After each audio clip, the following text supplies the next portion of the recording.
Hello everyone, welcome to MM academy. मैं हूं शशांक लखेरा और इस वीडियो में हम बात करने वाले हैं ब्लैक बॉक्स के बारे में। जी हाँ, जो बिपिन रावत का हेलीकॉप्टर क्रैश हुआ था उसका जो ब्लैक बॉक्स है उसको यहाँ पे रिकवर्ड कर लिया गया है। और ये काफ़ी इंपॉर्टेंट न्यूज़ है। ये रिसेंटली जो है जो हमारे डिफेंस मिनिस्टर है राजनाथ सिंह, उन्होंने जो है यहाँ पे इस चीज़ को अनाउंस किया हुआ है। अब जो ब्लैक बॉक्स होता है उसको फ्लाइट रिकॉर्डर भी कहा जाता है। और मेनली ये होता क्या है, ये किस तरीके की चीज़ें जो है यहाँ पे रिकॉर्ड करता है, इसका यूज़ क्या होता है। और सबसे इंपॉर्टेंट बात, पूरा हेलीकॉप्टर यहाँ पे जल गया, पूरा प्लेन यहाँ पे जल जाता है, लेकिन उसके बाद भी ब्लैक बॉक्स जो है बिल्कुल सही सलामत जो है यहाँ पे उसको निकाला जाता है, उसको वापस जो है यहाँ पे रिकवर किया जाता है। ये आर्टिकल है, आप देख सकते हो, इंडिया टुडे का, black box of Indian air force chopper that crashed with CDS general Bipin Rawat on board recovered. तो ब्लैक बॉक्स इंडियन एयरफोर्स का जो चॉपर था और इंडियन एयरफोर्स की जो इन्वेस्टिगेशन है वो यहाँ पे चल रही थी और इसको फाइनली जो है यहाँ पे रिकवर्ड कर लिया गया है। और जो बहुत सारे एक्सपर्ट्स हैं वो यहाँ पे अलग अलग क्लेम कर रहे हैं कि मेनली क्या रीजन हो सकता है इस हेलीकॉप्टर के क्रैश का। तो काफी कुछ जो है इस ब्लैक बॉक्स के बारे में हम डिस्कस करेंगे कि ये जो फ्लाइट रिकॉर्डर होता है ये किस तरीके से यहाँ पे काम करता है, और मेनली जो बिपिन रावत का हेलीकॉप्टर क्रैश हुआ है उसके पीछे के यहाँ पे रीजन क्या हो सकते हैं। तो एक बार हम मैप में देख लेते हैं। तो बेसिकली तो ये जो पूरा इंसिडेंट हुआ है ये तमिलनाडु में हुआ है। ये आप देख सकते हो, ये मैप है। और ऊटी के पास आपको यहाँ पे जो है वेलिंगटन जगह देखने को मिलेगी। और वेलिंगटन में आपको पता है एकेडमी है, वहां पे ये अपना लेक्चर देने जा रहे थे और उसी समय जो है ये हादसा हुआ है। और कोयम्बटूर से जो है आपको नॉर्थ डायरेक्शन में ये प्लेस देखने को मिलेगी। और मेनली ये जो प्लेस है ना, यहाँ पे काफी डेंस फॉरेस्ट है, मतलब नीलगिरी के हिल्स हैं जो काफी डेंस हैं, लेकिन जो फॉग था यहाँ पे वो बहुत ज्यादा ही था। तो काफी कुछ जो है ब्लैक बॉक्स के बारे में यहाँ पे डिस्कस करने वाले हैं। उसके पहले अगर आप किसी भी कॉम्पिटेटिव एग्जाम की तैयारी कर रहे हो तो आप हमारे कोर्सेज के थ्रू कर सकते हो। आपको करना क्या होगा, ऐप को डाउनलोड करना होगा, फिर आपको यहाँ पे साइन अप करना है। आप 2 वीडियोस लेक्चर देख सकते हो जो डेमो लेक्चर होंगे। फिर आपको प्रोफाइल में जाना है, प्लान को परचेज करना है, कोर्सेज को एंजॉय करना है। एक ही सब्सक्रिप्शन में आप सभी कोर्स अवेल कर पाओगे और आप यहाँ पे पीडीएफ भी जो है डाउनलोड कर सकते हो। इसके अलावा द mmacademy.in हमारी वेबसाइट है, आप वेबसाइट पे भी जो है यहाँ पे विजिट कर सकते हो। तो बेसिकली ब्लैक बॉक्स, जिसको फ्लाइट रिकॉर्डर के नाम से भी जाना जाता है, ये बेसिकली होता ऑरेंज कलर का है, लेकिन पहले ये ब्लैक कलर का हुआ करता था। इस वजह से इसको जो है यहाँ पे ब्लैक बॉक्स कहा जाता है। ये एक इंस्ट्रूमेंट होता है जो परफॉर्मेंस और कंडीशन होती है एयरक्राफ्ट की, फ्लाइट के अंदर में एयरक्राफ्ट की क्या कंडीशन है उस चीज को यहाँ पे रिकॉर्ड करता है, उनकी परफॉर्मेंस को यहाँ पे रिकॉर्ड करता है, उनकी कंडीशंस को जो यहाँ पे रिकॉर्ड करता है। गवर्नमेंट रेगुलेटरी जो एजेंसीज हैं उनको एक ऐसी डिवाइस चाहिए थी जो कि कमर्शियल एयरक्राफ्ट में हम जो है उसको यहाँ पे इंडक्ट कर पाए। कभी प्लेन यहाँ पे क्रैश होता है या कुछ इस तरीके का इंसिडेंट होता है तो उससे हम पता लगा सके कि एक्चुअल में यहाँ पे फेलियर था क्या क्या जो है उस क्रैश के पीछे के यहाँ के रीजन रहे हैं। तो कुछ इस तरीके की डिवाइस जो है यहाँ पे होती है, इसको फ्लाइट रिकॉर्डर कहा जाता है। ये आप देख सकते हो ऑरेंज कलर की जो है ये डिवाइस यहाँ पे होती है। और मेनली जो फ्लाइट रिकॉर्डर होते हैं उसके 2 फंक्शन होते हैं, मतलब इसमें 2 डिवाइस होती हैं। एक तो फ्लाइट डाटा रिकॉर्डर जो फ्लाइट के डाटा को यहाँ पे रिकॉर्ड करता है। इसके अलावा कॉकपिट वॉइस रिकॉर्डर, तो कॉकपिट के वॉइस को यहाँ पे रिकॉर्ड करता है। कॉकपिट क्या होता है, तो बेसिकली जहाँ पे पायलट बैठता है ना उसको जो है कॉकपिट यहाँ पे कहा जाता है।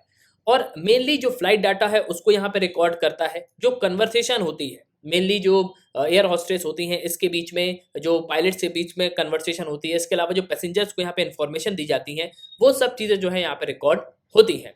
और इन दोनों डिवाइस को एक ही जो डिवाइस है उसमें यहाँ पे पैक कर दिया जाता है, मतलब एक ही जो कंटेनर है उसमें यहाँ पे रख दिया जाता है और एक कंबाइंड यूनिट जो है यहाँ पे बना दी जाती है, जिसको फ्लाइट रिकॉर्डर या ब्लैक बॉक्स के नाम से जाना जाता है। ये जो फ्लाइट रिकॉर्डर है ये अलग अलग चीजों को जो है यहाँ पे रिकॉर्ड करता है, मतलब जो बेसिक एयरक्राफ्ट कंडीशन होती है उसको तो यहाँ पे रिकॉर्ड करता ही है, उसके अलावा और भी जो फंक्शंस है वो यहाँ पे ये परफॉर्म करता है। जैसे एयर स्पीड, एल्टीट्यूड, मतलब जब फ्लाइट यहाँ पे जा रही थी तो उसकी स्पीड कितनी थी, वो कितनी ऊंचाई पे जो है यहाँ पे फ्लाई कर रहा था, इसके अलावा हेडिंग था या वर्टिकल था, इसका एक्सेलरेशन किस तरीके का था। तो बहुत सारी जो चीजें हैं उन सबको जो है यहाँ पे ये रिकॉर्ड करता है। इसके अलावा जो इंटरनल एनवायरनमेंट है, मतलब जो फ्लाइट के अंदर का जो एनवायरनमेंट है उसकी कंडीशन क्या रही है, तो इन सब चीजों को जो है यहाँ पे ये रिकॉर्ड करता है।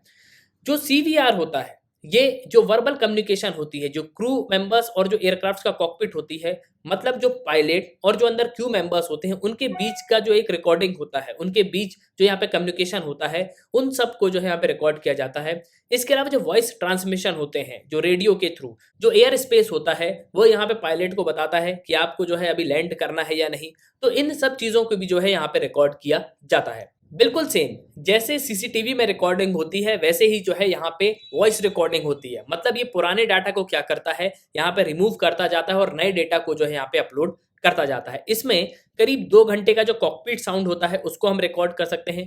इसके अलावा करीब 25 घंटे का जो फ्लाइट डाटा है उसको यहाँ पे स्टोर किया जाता है और कंटिन्यूसली जो है ये नए डाटा को यहाँ पे स्टोर करता है और पुराने को जो है यहाँ पे धीरे धीरे रिमूव करता जाता है।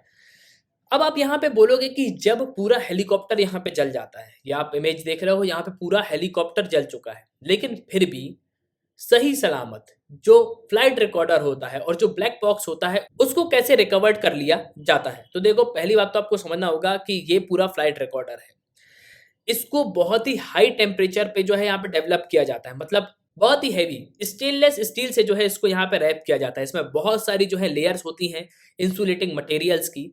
इसको एल्यूमिनियम हाउसिंग से जो है यहाँ पे कवर्ड किया जाता है और इसमें यह भी ध्यान रखा जाता है कि ये करीब 3400 ग्राम का जो ग्रेविटेशनल एक्सेलरेशन है उसको जो है यहाँ पे ये सहन कर पाए।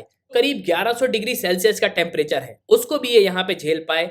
अगर मान लो प्लेन क्रैश यहाँ पे सी में हो, इसके अलावा कोई रिवर में हो, तो मतलब जो ब्लैक बॉक्स है वो यहाँ पे समुद्र में गिर जाए या पानी में गिर जाए तो उसको यहाँ पे ढूंढा जा सकता है, क्योंकि इसको इस तरीके से डिजाइन किया जाता है।